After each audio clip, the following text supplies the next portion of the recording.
C'est quoi ce bordel? Mais n'importe quoi. Scientifiquement, ça ne tient absolument pas la route. Tu enregistres là? Oh non! On pourrait presque en rire si c'était pas aussi sinistre. Il y a de la colère dans Charlie Hebdo. On les emmerde. Bonjour et bienvenue, vous écoutez le Bistrot de Charlie, le podcast de Charlie Hebdo, de retour après quelques semaines d'absence. Aujourd'hui, nous allons parler de la chronique de Gérard Biard, dans le numéro de cette semaine, une chronique consacrée au monde d'après dématérialisé. Et ensuite, nous parlerons de la page d'Alice, qui a regardé pour nous l'heure des pros sur CNews, l'émission de Pascal Praud. Et bah donc, avec moi aujourd'hui, notre rédacteur en chef, Gérard Biard. Salut Gérard. Salut. Et Alice. Salut Alice. Salut. Vous allez bien? Tout le monde va bien? Super. Top.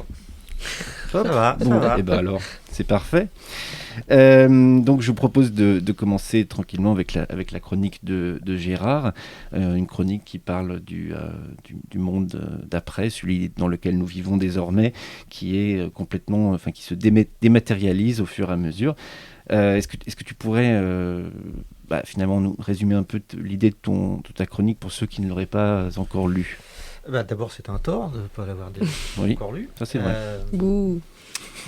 Non, mais en fait, c'est un monde d'après qui a déjà commencé depuis pas mal de temps, où il y a un mot magique qui est dématérialisation. Là, ça rejoint un petit peu ce dont nous parle Yann Diener toutes les semaines, cette neuve-langue qui envahit tout. Oui. Et ces expressions et ces mots qui au fond, disent tout le contraire de ce qu'ils sont en réalité. Oui. La dématérialisation, c'est pas vrai, ça n'existe pas. Le virtuel, ça n'existe pas. Ça nécessite des choses bien réelles, des serveurs géants, beaucoup d'électricité, une énergie folle. Évidemment des appareils qui sont généralement conçus pour durer 6 mois, donc parce que sinon t'as l'air d'un con si t'as pas le nouveau iPhone 25. Ouais. Donc tout ça, c'est ce qu'on appelle la dématérialisation, ce qui est censé nous libérer, ce qui est censé être le nec plus ultra. Ouais, c'est présenté comme étant le progrès, c'est ça? C'est le progrès. En fait, c'est tout simplement, en l'occurrence, quand il s'agit des services publics et des services rendus au public, ce n'est ni plus ni moins que la continuité d'une politique qui est menée depuis des décennies, où on supprime des fonctionnaires, on supprime des services, en disant mais vous pouvez le faire vous-même. Donc, mais il y a des choses. Enfin, c'est pas vrai. Au fond, on ne le fait pas nous-mêmes. Ce qu'on appelle le cloud, le fameux nuage. Le nuage, il est très épais, il est très solide, en fait. Oui, mais c'est vrai qu'on oublie souvent quand on parle du virtuel, on oublie l'aspect très concret, en fait, mais bien sûr, c'est l'aspect matériel qui est nécessaire pour que ça fonctionne. Voilà, considérable. Rien n'est dématérialisé, tout est stocké. Et comme on stocke de plus en plus de choses, de plus en plus de données, parce que c'est du fric. Parce que ça représente un marché. Le premier marché aujourd'hui mondial, c'est les données personnelles. Donc et ces données personnelles, elles sont très très matérielles. Ok. Et toi Alice, est-ce que tu es technophile? Pas du tout, non. Je comprends rien.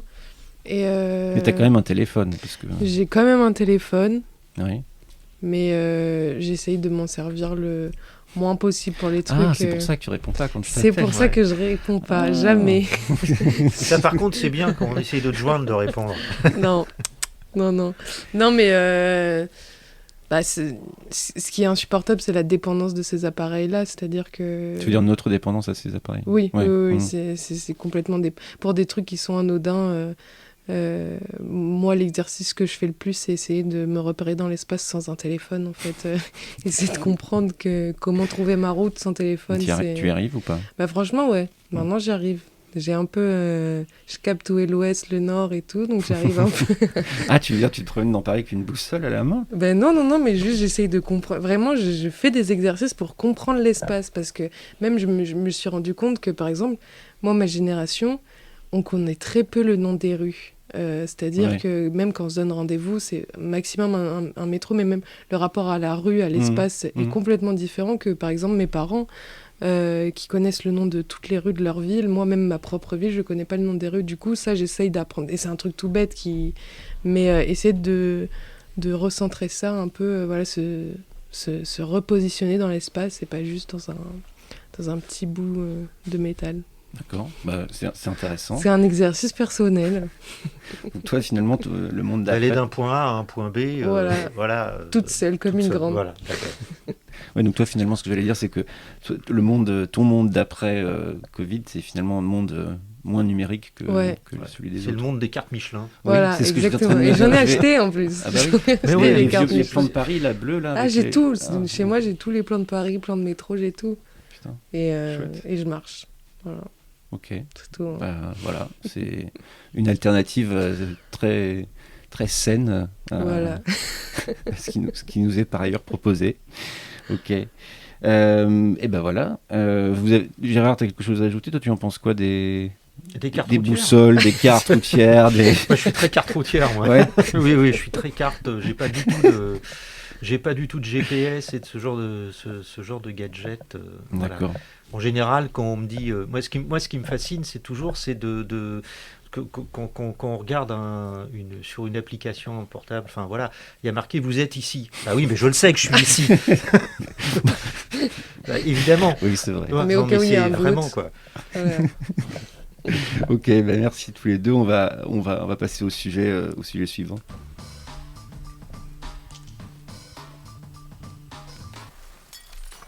Alors Alice, cette semaine, en page 14 de Charlie, tu nous racontes ce que tu as vu sur CNews, la chaîne CNews, et plus précisément ce que tu as vu dans l'émission de Pascal Praud, qui s'appelle L'heure des pros. Mais alors, première question, pourquoi est-ce que tu as voulu regarder CNews? Quelle drôle d'idée. On m'a imposé ça, j'étais C'est pas vrai du tout consentante à la base. Non, parce qu'il y avait une invitée assez particulière qui est Marie-Caroline Le Pen. D'accord. Et alors c'est la deuxième partie de cette émission, l'interview, enfin l'entretien avec Marie-Caroline Le Pen, parce que juste avant c'était le porte-parole du gouvernement. Et en fait, ce qui est assez drôle, ce que j'ai pas pu préciser dans la colonne, c'est vraiment le changement d'ambiance entre ces deux invités. On connaît l'équipe de Pascal Praud, Ouais. On connaît aussi leur rapport au débat, voilà, ça se coupe la parole, ça gueule et surtout ça ne s'écoute pas. Même si Pascal Praud répète constamment cette phrase « j'entends ce que vous dites, ça ne s'écoute pas.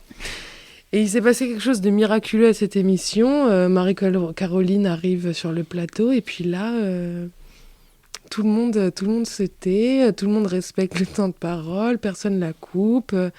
On lui fait des petites réflexions sur son brushing. Ah oui, carrément. Ah oui, nous, c'était très... Parce que tu nous rappelles-nous peut-être quand même qui est Marie-Caroline. Marie-Caroline Le Pen Le est Pen. la grande sœur de Marine Le Pen. Ah oui, d'accord. Et donc on lui a réservé un chouette accueil, visiblement. Non, mais elle était... Ouais. Tout le monde était très souriant, très, très heureux qu'elle soit là. Et puis finalement, ça a été 25 minutes de petits potins, quoi. Il n'y avait rien de politique. C'était les petits états d'âme de Marie-Caroline Le Pen. Et en fait, le problème, c'est que c'est ça qui, pour moi, rentre dans la dédiabolisation du FN. C'est-à-dire qu'il y a eu tout un passage où Marie-Caroline Le Pen explique à quel point Marine Le Pen a souffert dans son enfance. Et elle a tellement souffert que jamais elle pourrait discriminer les gens parce que elle a trop connu ça en étant fille de Le Pen. Et puis, son père n'est pas du tout un bourgeois parce que... Ah bon ? Parce qu'il a vécu dans une maison quand il était petit sans électricité. Non mais c'était le pauvre. Voilà, c'était 25 minutes de... Vraiment, les Le Pen méritent d'être au pouvoir parce qu'ils en ont vraiment... Et en fait, qu'elle tienne ce discours-là, c'est pas ça le plus étonnant, c'est finalement c'est l'attitude des journalistes, c'est le retour. Des chroniqueurs. Voilà, c'est... Et à un moment donné, Pascal Praud dit pose cette question-là. En Ouais. gros, il dit mais finalement, Jean-Marie Le Pen n'avait pas tout compris, n'avait pas fait une analyse de la société très juste, mais c'est juste ces bourdes qui l'ont... Voilà, Et en fait, c'est le discours que tient de plus en plus cette émission, et je Ouais. pense CNews en général. C'est Tu pour veux ça dire qu'on- un discours de soutien Compl- au, enfin, au Rassemblement national? Bah, en tout cas, oui, il y a une réelle... il y a une réelle attache à l'analyse que ferait le Front National de la société. Donc c'est ça qui est embêtant. C'est ça qui est embêtant. Et, Tu veux dire ils partagent la même analyse, c'est ça? bah, ils ont l'air, ouais. En tout cas, ils étaient bien contents. Ils étaient bien contents que Marine-Caroline Le Pen soit là. Et puis ils étaient bien contents d'échanger avec eux. Puis ils étaient d'accord finalement sur les questions de l'insécurité, de tout. Voilà, Mais ce qui est marrant, c'est ils veulent se dédouaner de ça aussi. C'est-à-dire qu'à la fin de l'émission, Marie-Caroline Le Pen leur fait un petit compliment. Ben, vous étiez bien sympathique. Ah non, dites pas qu'on est sympathique parce qu'il faut... Non, on veut pas avoir cette réputation-là. Bon, ils jouent un double jeu, voilà. Ouais. Mais est-ce que tu vas regarder d'autres épisodes de cette émission où c'était la seule et unique fois que... Je sais pas. Je sais pas si je vais... Si, il faut regarder pour le journal, et puis dès qu'il y a des conneries qui se passent comme ça, il faut les mettre. Mais en tout cas, c'est à titre personnel, je ne regarderai pas cette émission. Je sais, non, Évidemment. je plaisante, évidemment, bien sûr. Mais je suis en train de me dire que si Éric Zemmour se présente à l'élection présidentielle, ils vont être vachement emmerdés à CNews, parce qu'il va falloir qu'ils choisissent ça va être le choc des titans. entre Marine Le Ils Pen. feront campagne de toute façon. C'est ça qui est intéressant et inquiétant d'ailleurs avec CNews, c'est que on voit que de plus en plus ce qu'entend en faire Bolloré, et ce qu'il entend faire d'ailleurs en règle générale des médias qui possèdent. Il veut en faire des médias politiques, clairement politiques. On est en campagne électorale, et on voit pour quel candidat il mène campagne. Il veut faire Fox News, ni moins. Donc ça, et comme ça a bien fonctionné, aux États-Unis. Malheureusement, ça risque de très bien fonctionner. En France. Ah oui, je pense pas que Zemmour sur CNews gênera la chaîne, au contraire. Il s'inscrira dans un contexte politique qui est celui qu'entend faire advenir cette chaîne de télévision. Oui, je suis d'accord avec ton, écoute, avec ton analyse. Ah non, alors. Mais toi, tu regardes un peu de temps en temps pour voir ce qui s'y passe, non? Non. Quand je dois en parler, oui, je regarde, mais autrement, non. J'avoue que je suis un petit peu.